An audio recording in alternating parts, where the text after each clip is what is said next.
Hello guys, আসসালামু আলাইকুম। আমি ফয়সাল আমিন টেকথেরাপি চ্যানেলের পক্ষ থেকে এক complete step by step computer basic and office training tutorial সিরিজের টিউটোরিয়াল নাম্বার 1-এ আমি আপনাকে ওয়েলকাম করছি। So today in this tutorial number 1 আমরা অ্যাকচুয়ালি আলোচনা করব কম্পিউটার এবং হার্ডওয়্যার টপিকস নিয়ে। So I hope you are going to enjoy this tutorial and please don't forget to subscribe our channel.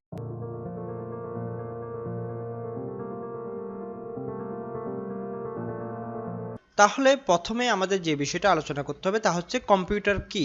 Computer হচ্ছে একটা ইলেকট্রনিক ডিভাইস যেটা design করা হয়েছে ডাটা নিয়ে কাজ করার জন্য এবং এই ডাটাকে প্রসেস করে একটা ইনফরমেশনে পরিণত করার জন্য, এবং এই যে ফাইনালি ইনফরমেশনটা ক্রিয়েট করলো সেটা পার্মানেন্টলি স্টোর করার জন্য। কম্পিউটার শব্দটার উৎপত্তি ল্যাটিন টার্ম কম্পিউট থেকে, যেটার অর্থ হচ্ছে গণনা। তার মানে কম্পিউটার হচ্ছে একটা গণনাকারী যন্ত্র যেটা কিনা কিছু ধারাবাহিক গাণিতিক এবং যৌক্তিক অপারেশনকে প্রোগ্রামিং এর সহযোগিতায় সমাধান করতে পারে।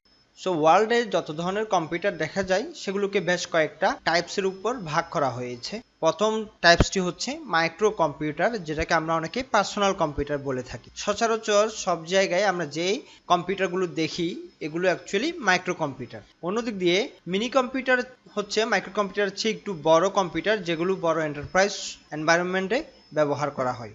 এরপরে আসি মেইন ফ্রেম কম্পিউটার, যেগুলো বড় বড় কারখানায় অথবা গবেষণাগারে, যেখানে খুব কম সময়ের মধ্যে অনেক বেশি ক্যালকুলেশন এবং রিসার্চ প্রয়োজন হয়, সেখানে এই বেশি কম্পিউটিং এর এবং বেশি পাওয়ারের এই মেইন ফ্রেম কম্পিউটারগুলো ইউজ করা হয়। সর্বশেষ ধরনটি হচ্ছে super computer. So super computer is very popular word in the world. সবাই দেখবেন বলতে পছন্দ করে এটা হচ্ছে সুপার কম্পিউটার। অ্যাকচুয়ালি সুপার কম্পিউটারগুলো গবেষণাগারে ব্যবহৃত হয় বেশি, অথবা পারমাণবিক কেন্দ্রে ব্যবহৃত হচ্ছে, অথবা যেখানে স্পেস নিয়ে যেমন নাসা গবেষণা করছে সেখানেও সুপার কম্পিউটারের প্রচুর ব্যবহার আছে, যেখানে খুব বেশি কম্পিউটিং পাওয়ার প্রয়োজন হচ্ছে। এছাড়াও security organisation like Pentagon, NSA অথবা বিভিন্ন দেশের গোয়েন্দা সংস্থারাও কিন্তু সুপার কম্পিউটার ইউজ করছে। তো এই লিস্টে আসেনি, কিন্তু মডার্ন ওয়ার্ল্ডে চলে আসছে এমন একটা কম্পিউটার টাইপস নিয়ে আমি বলতে চাচ্ছি, সেটা হচ্ছে কোয়ান্টাম কম্পিউটার, যেটার পাওয়ার বলা হচ্ছে সুপার কম্পিউটার চেয়েও অনেক অনেক গুণ বেশি। সো আমরা প্রাথমিক ধারণা পেয়ে গেলাম টাইপস অফ কম্পিউটার নিয়ে। চলুন আমরা নেক্সট স্লাইডে চলে যাই। আমাদের step by step computer basic and office tutorial সিরিজের মূল ফোকাসটা থাকবে পার্সোনাল কম্পিউটারের উপর।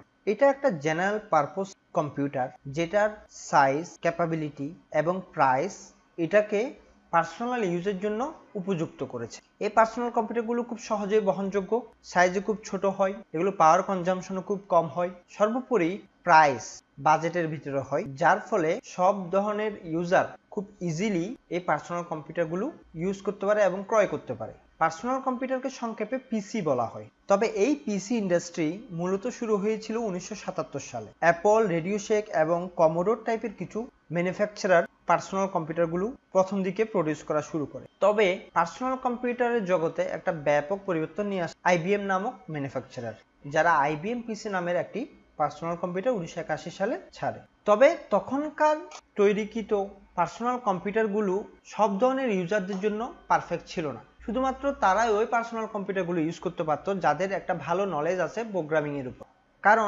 ওখানে কমান্ড বেস ইন্টারফেস ইউজ করা হতো, যেখানে কমান্ড লিখে লিখে কম্পিউটার পরিচালনা করতে হবে, যেটা সবার পক্ষে পসিবল ছিল না। তো এই দিক দিয়ে চিন্তা করে অ্যাপল কম্পিউটার একটা নতুন ধরনের কম্পিউটার সফটওয়্যার নিয়ে আসে, সেটা হচ্ছে গ্রাফিক্যাল বেস ইউজার ইন্টারফেস। অর্থাৎ আমরা এখন যেমন সবগুলো আমাদের মনিটরের সামনে দেখতে পাচ্ছি, ছবি, লেখালেখি সবকিছু, ঠিক এই ধরনের ইন্টারফেসটা সর্বপ্রথম স্টিভ জবসের অ্যাপল নিয়ে আসছিলেন এবং ওনারা ওই সফটওয়্যার নাম দিয়েছিলেন ম্যাক।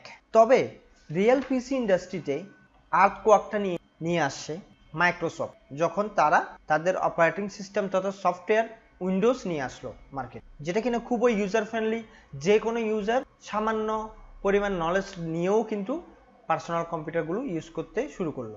সো পার্সোনাল কম্পিউটার ডিভাইসগুলোর ক্ষেত্রে আমরা দুই ধরনের ডিভাইস মার্কেটে দেখতে পাই। একটা হচ্ছে ডেস্কটপ কম্পিউটার, যেই ধরনের কম্পিউটারগুলো একটা ডেস্কে বসে কাজ করতে সুবিধাজনক।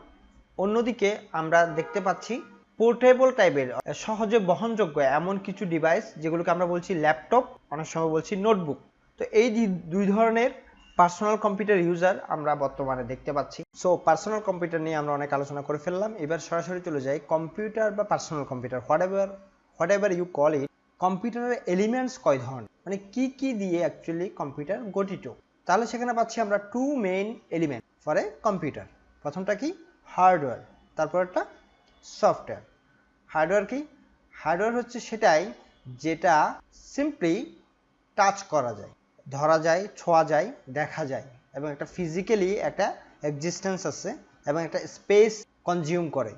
যেমন মনিটর, কিবোর্ড, মাউস, যা যা দেখতে পাচ্ছেন একটা কম্পিউটারে সব কিছুই কনসিডার অ্যাজ এ হার্ডওয়্যার।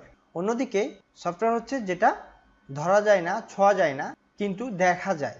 যেমন কম্পিউটারের মনিটরে এই যে আমরা গ্রাফিক্স দেখছি, ছবি দেখছি, ভিডিও দেখছি, every single things consider as এ সফটওয়্যার।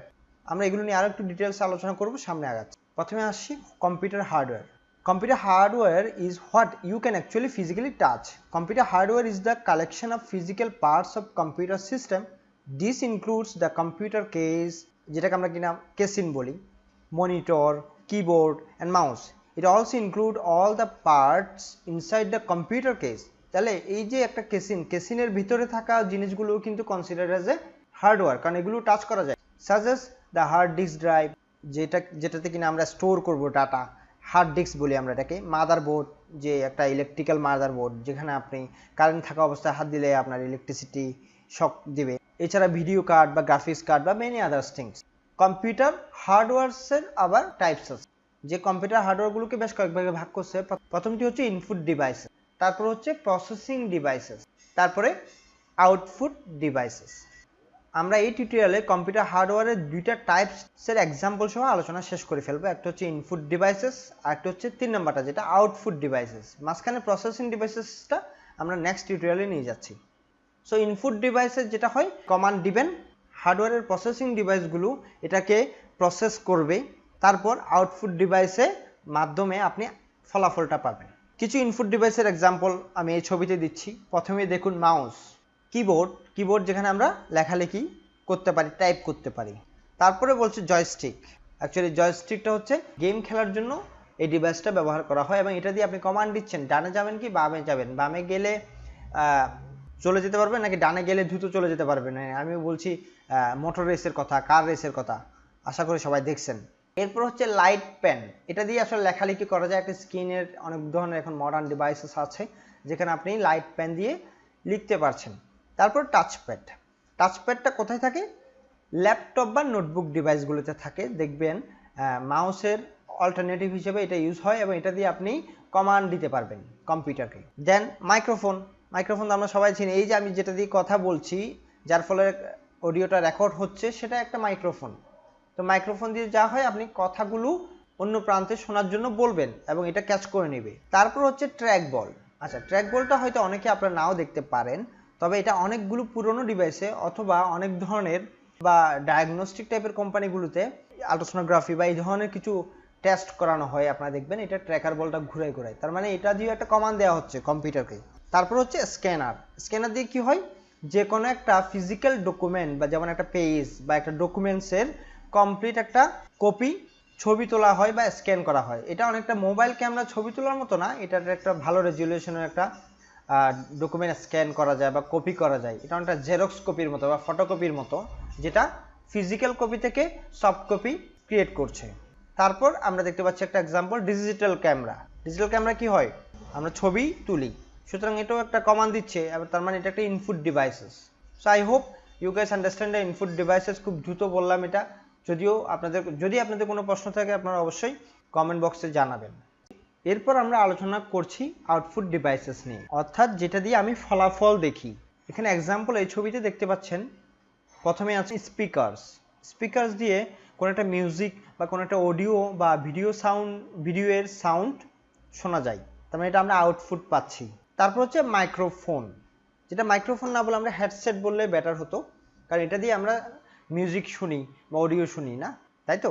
তারপরে সবচেয়ে গ্রেটেস্ট এক্সাম্পল হচ্ছে আউটপুট ডিভাইসের মনিটর। এটা কম্পিউটারের মনিটর, ডেস্কটপের মনিটর অথবা ল্যাপটপের monitor, what ever it is, অথবা এটা মোবাইল ডিভাইস হতে পারে অথবা এটা ট্যাব হতে পারে, যাই হোক না কেন এটার মনিটরটা consider as a output device, right. তারপরে দেখতে পাচ্ছেন প্রিন্টার, দুই ধরনের এখানে প্রিন্টার দেখা যাচ্ছে, একটা সাদা একটা কালো। এই প্রিন্টারগুলো কি হয়, আমি যে সফট কপিটা তৈরি করছি আমার কম্পিউটারে বসে সেই সফট কপির একটা প্রিন্ট ফিজিক্যাল এক্সিস্ট কপি আমি বের করব, সেটা রঙিন এবং সাদা কালো যাই হোক না কেন। প্রিন্টার্স আবার বেশ কয়েক ধরনের আছে, তার মধ্যে একটা হচ্ছে লেজার প্রিন্টার, একটা হচ্ছে কালার লেজার প্রিন্টার, এরপর হচ্ছে ইঙ্কজেট প্রিন্টার, এরপর হচ্ছে ডট ম্যাট্রিক্স প্রিন্টার। চলুন আমরা লেজার প্রিন্টারটা প্রথমে দেখি। লেজার প্রিন্টারগুলো হচ্ছে আধুনিক মডার্ন টাইপের প্রিন্টার যেখানে খুব ভালো মানের রেজুলেশনের প্রিন্ট পাওয়া যায়। সো এখানে এক ধরনের পাউডার ব্যবহার করা হয় কালি হিসেবে, সেটাকে আমরা বলছি টোনার কার্ট্রিজ। যদিও বা লেজার প্রিন্টারগুলোর দাম বেশি হয় কিন্তু কোয়ালিটিও ভালো হয় এবং এগুলোতে প্রিন্ট করার টাইমটা যথেষ্ট কম, অর্থাৎ দ্রুত প্রিন্ট হয়। তারপরে আমরা দেখতে পাচ্ছি কালার লেজার প্রিন্টার, যেটা দিয়ে কালার টাইপের প্রিন্ট করা যাবে। এখানে টিপিক্যালি 4 ধরনের টোনার থাকে, মানে কালার থাকে। সো এগুলো দিয়ে হাই রেজুলেশনের কালার প্রিন্ট করা যায়। তারপরে দেখতে পাচ্ছি ইঙ্কজেট প্রিন্টারগুলোর কালি হিসেবে ব্যবহার করা হয় এক ধরনের তরল কালি। তো এই ধরনের প্রিন্টারগুলোতে প্রিন্ট টাইমটা অনেক বেশি দেরি হয়, অর্থাৎ প্রিন্ট হতে অনেকক্ষণ সময় নেয়। তারপরে হচ্ছে অনেক পুরনো একটা প্রিন্টার, সেটা হচ্ছে ডট ম্যাট্রিক্স প্রিন্টার। এগুলোতে বাল্ক অ্যামাউন্ট টাইপের, অর্থাৎ অনেক বেশি পরিমাণে প্রিন্ট করা যায় খুব কম কালি খরচ করে, কিন্তু সমস্যা হচ্ছে এগুলো প্রচুর আওয়াজ করে। তো খরচ কম কিন্তু আওয়াজ বেশি, এটা হচ্ছে ভালো এবং খারাপ দিক এই ডট ম্যাট্রিক্স প্রিন্ট। তবে মডার্ন ডিভাইসগুলো এত বেশি দ্রুত এভ্যালুয়েট হচ্ছে যে এখানে কোনটা ইনপুট ডিভাইস ফাংশন করতেছে আর কোনটা আউটপুট ডিভাইস ফাংশন করতেছে সেটা খুব বেশি স্ট্রংলি ডিটারমাইন করা যায় না। কিছু ইনপুট এবং আউটপুট বোথ টাইপের ফাংশন দিচ্ছে এমন কিছু ডিভাইস নিয়ে আমি এখানে কথা বলবো। প্রথমটি দেখতে পাচ্ছেন একটা প্রিন্টার, টিপিক্যালি এটা একটা প্রিন্টারের মতো মনে হলেও এটার উপরে স্ক্যানারের ফাংশনটাও আছে। তার মানে কিছু চাইলে আপনি স্ক্যান করে সেটাকে আবার প্রিন্ট করতে পারবেন, অনেকটা জেরক্স কপির মতো বা ফটোকপিয়ার মেশিনের মতো।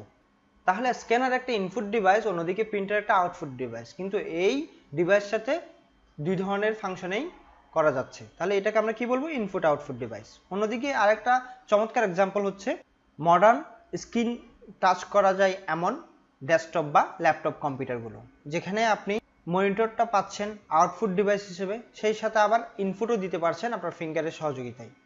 অন্যদিকে আমরা কিছুক্ষণ আগেই বলছিলাম মাইক্রোফোন ইনপুট ডিভাইস, আবার হেডসেট হচ্ছে আউটপুট ডিভাইস, যেটা দিয়ে আমি অডিও সাউন্ড শুনি। কিন্তু এই হেডসেটগুলোতে দুই ধরনের ফাংশনেই দেখা যাচ্ছে, যে ইনপুটও করা যাচ্ছে অডিও, আবার আউটপুটও করা যাচ্ছে অডিও।